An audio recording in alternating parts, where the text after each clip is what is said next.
Hello guys, তো আজকে একটা জায়গায় যাচ্ছি অনেক দিন পর। জায়গাটা সব খুবই কমন আর তোমাদের সবারই খুবই প্রিয়, কিন্তু আপাতত যাওয়ার পথে ইটস আ বাইক জার্নি। একটু ব্রেক নিচ্ছি। কোথায় ব্রেক নিচ্ছি একবার দেখো, চিনতে পারো কি না।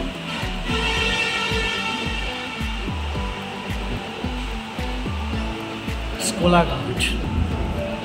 তো আশা করি বুঝতেই পারছো, হয়তো দুটো জায়গার মধ্যে তোমাদের মাথায় যেটা আসছে কোনো একটা জায়গায় যাচ্ছি। তো ব্রেকফাস্ট কমপ্লিট করে বেরিয়ে পড়লাম গন্তব্যস্থানের দিকে। বাই দ্য ওয়ে, এই নিউ তারামা হোটেলে আগেরবারও এসে খাওয়া দাওয়া করেছিলাম। এই জায়গাটার প্রতি একটা কি বলা যায় পার্শিয়াল ফন্ডনেস তৈরি হয়ে গেছে। তারপর তো সোজা চালালাম বাইক। এই রাস্তাটা যা দেখছেন, রাস্তা দিয়ে বাইক চালানো বড্ডই মনোরম এক্সপিরিয়েন্স। কখনো কখনো যখন ফ্রি থাকবেন একদিন বাইক নিয়ে বেরিয়ে পড়বেন, যারা মোটরসাইকেল চালাতে ভালোবাসেন। কখনো দেখবেন যে the ride is totally a very very liberating kind of emotion. এইবার তো নিশ্চয়ই দূর থেকে দেখে বুঝতেই পারছেন যে কোথায় এসছি। হ্যাঁ, your right, Digha. It's my favourite place. তাই জন্য আবার ঘুরতে চলে এলাম এই বর্ষার ওয়েদারে, বর্ষাকালের সমুদ্র দেখবার জন্য।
এই জায়গাটায় ঢুকলেই দারুণ লাগে আমার। মনে হয় সত্যি I am truly set for holiday. তো ঢুকেই চেক ইন করে গেলাম হোটেল সিবার 2 হোটেলে। এবার তোমাদের ঘুরিয়ে দেখায় ঘরটা কিরকম। It's a basic unfussy kind of hotel. সমস্ত অ্যামিনিটিগুলো পেয়ে যাবে, কিন্তু অ্যামিনিটি থেকে বড় কথা আছে বস। দাঁড়াও একবার দেখে নাও ঘরটা, তারপর তোমাদের মেন অ্যাট্রাকশনটা নিয়ে যাচ্ছি এই হোটেলে। Ready for it? Ready, steady and পো। কি দেখতে পাচ্ছ? ইয়েস, একদম বারান্দা থেকে গোটা সমুদ্র দেখা যাচ্ছে। Best view. এইরকম মানে এই ভিউগুলোই বোধহয় সম্ভবত সেই সব ভাইবস দেয় যেগুলোতে মনে হয় সাগর পাড়ে আইসা আমার মাতাল মাতাল লাগে।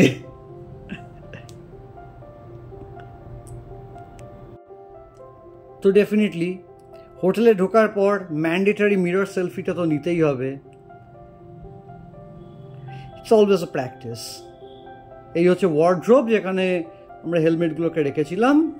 তারপর হোটেলে গ্যারাজ হয়ে গিয়ে সোজা চলে গেলাম একটু লাঞ্চ নয় রাদার ব্রাঞ্চ মতো কিছু করতে, কারণ এতক্ষণ ড্রাইভ করে খিদে পেয়ে গেছিলো, তাই ডিম টোস্ট খেয়ে নিলাম। তারপর সমুদ্রে স্নান করবার পরে দুপুরবেলা লাঞ্চটা সেরে নিলাম কাঁকড়া আর পমফ্রেট দিয়ে একটা লোকাল হোটেলে। এবার সত্যি কথা বলছি, আমার এখানকার খাবার খুব একটা ভালো লাগেনি, ওই কাজ চালার মতন। তা খানিক বিশ্রামের পর একটু নিউ দীঘার বিচের ধারে যে মার্কেটটা আছে সেটাই ঘুরতে বেরিয়ে পড়লাম। সেদিন হাওয়ার প্রচণ্ড তেজ ছিল, আর তেমনি তেজ ছিল সমুদ্রের ঢেউয়ের।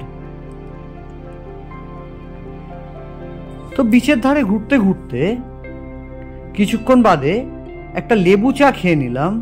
তারপর আবার মনটা কেমন একটা খাই খাই খেয়ে করে উঠল।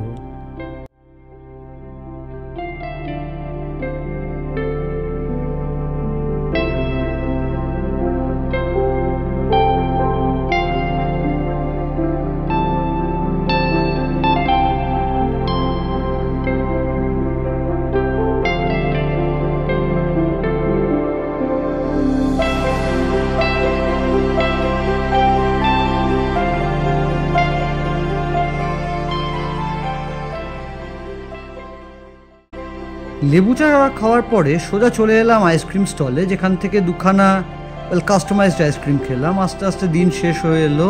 ডিনারটা আমাদের হোটেলেই করে নিলাম, দেখতেই পাচ্ছেন। ডিনারে অল্প বিস্তর কিছু ঘরোয়া খাবারই খেলাম।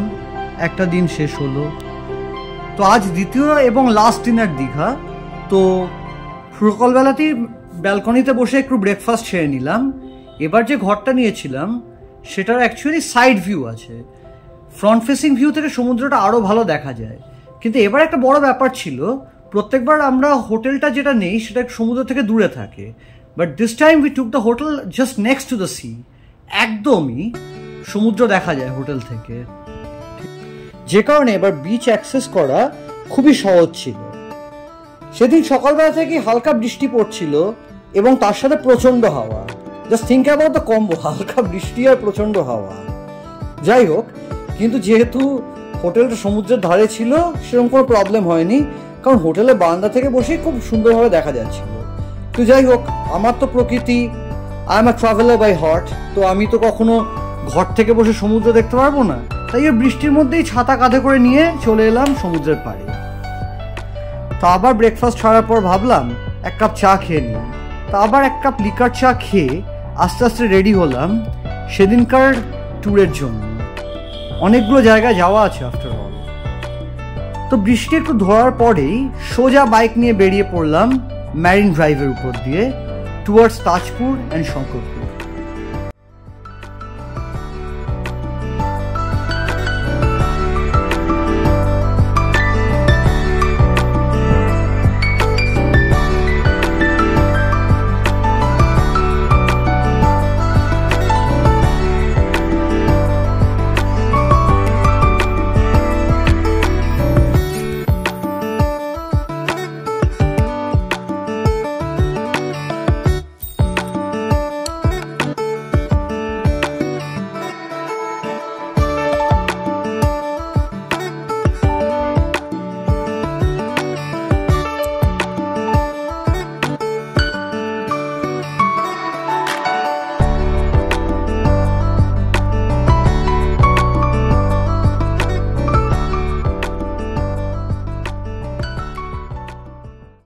তো অনেক বছর পরে এবার শঙ্করপুরে এলাম।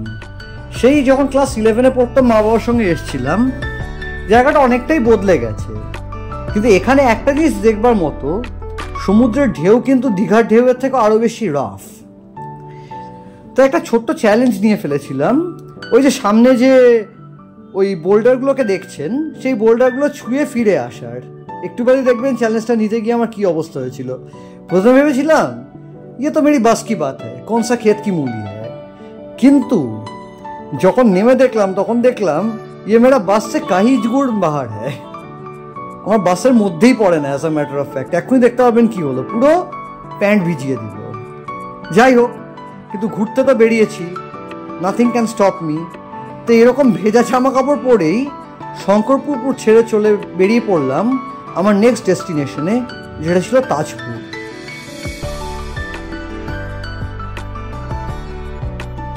সকালে তো ঘুরতে বেরিয়েছিলাম, তাই তাজপুরে পৌঁছে আবার খিদে পেয়ে গেল, পেট চুইচুই করতে থাকলো।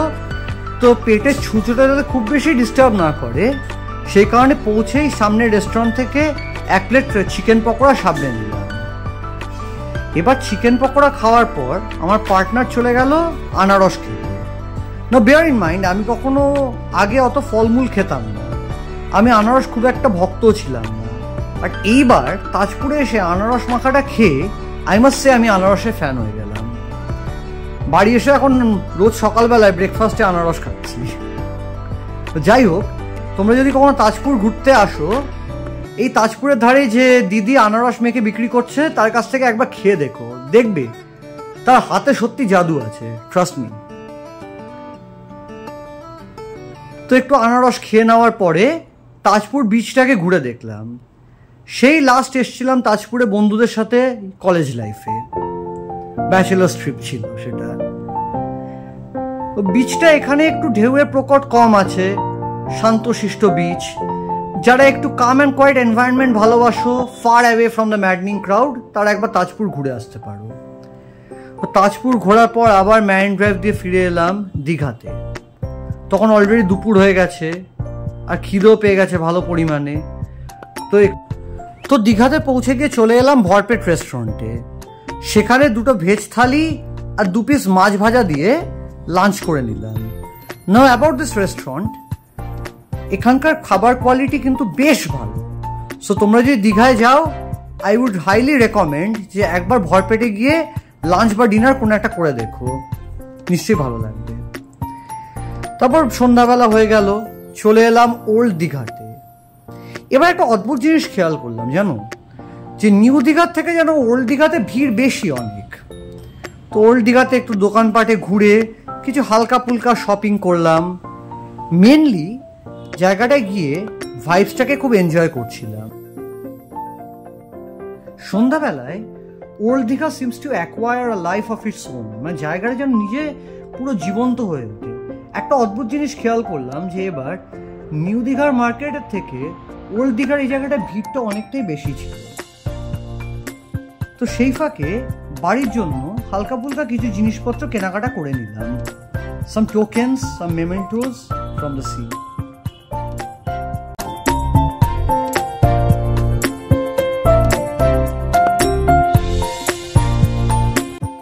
তো আজকে ঘুরতে ঘুরতে অনেক বেলা হয়ে গেছিল, তাই অনেক বেলাতেই খাওয়া দাওয়া হয়েছিল, পেটটা তাই জন্য একটু ফুলেছিল। সেই কারণে আমরা দুজনে এসে সোডা স্টল থেকে দুটো সোডা নিলাম। আমি নিলাম লেমন সোডা, আমার পার্টনার অর্ডার করেছিল মশলা সোডা। এবার লেমন সোডাটা খেতে খুব ভালো ছিল, বাট মশলা সোডাটা খেতে কিন্তু অত ভালো ছিল না। কিন্তু উপরতে সেসব দিয়ে তাকে আমার লেমন সোডাটা দিয়ে আমাকে তার মশলা সোডাটাকে শেষ করতে হলো। This a funny memory.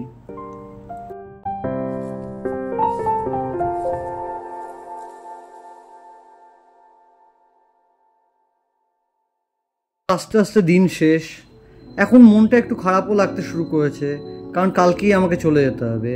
তো এই যে আমার হোটেলের ফ্রন্ট ভিউটা সন্ধ্যাবেলায়।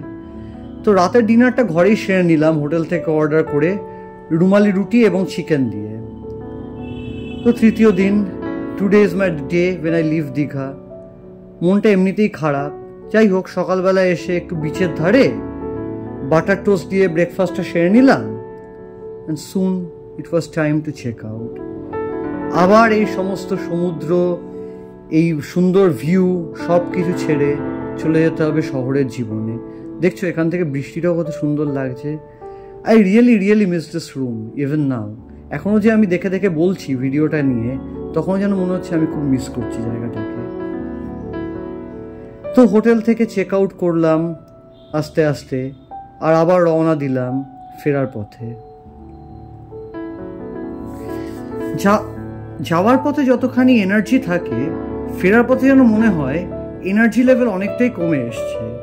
ফলে যেন মনে হচ্ছে আমার মোটরসাইকেলটার ওজন অনেক গুণ বেশি বেড়ে গেছে, আর যেন চালাতে ইচ্ছা করছে না। তো যাই হোক, ফিরতে তো হবেই, কারণ home is wire we gather grace.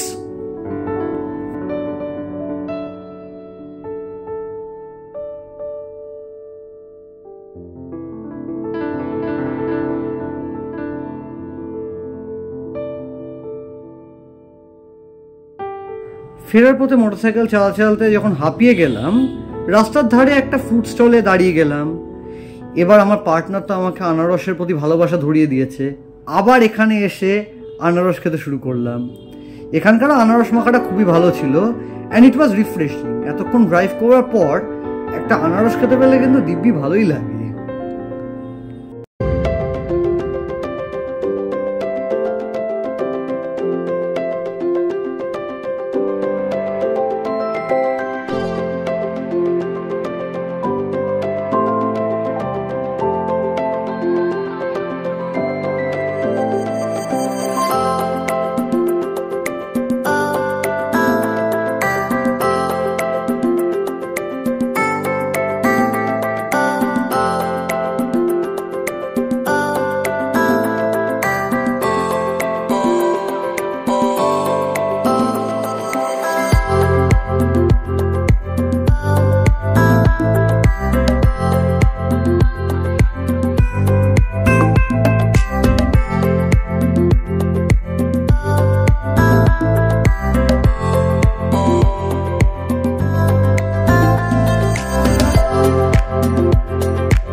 পথে কোলাঘাটে শেরি পাঞ্জাবে দাঁড়িয়ে দুপুরে লাঞ্চটা সেরে নিলাম। তবে শেরি পাঞ্জাবে ওখানে কিছুক্ষণ রেস্ট নিয়ে আবার বাড়ির পথে স্টার্ট করলাম। মনটা একটু ভারাক্রান্ত ছিল। আবার তো সেই দৈনন্দিন জীবনে ফেরত যেতে হবে, কারই বা ভাল লাগে। কিন্তু there is an old English saying, part of the journey is the end.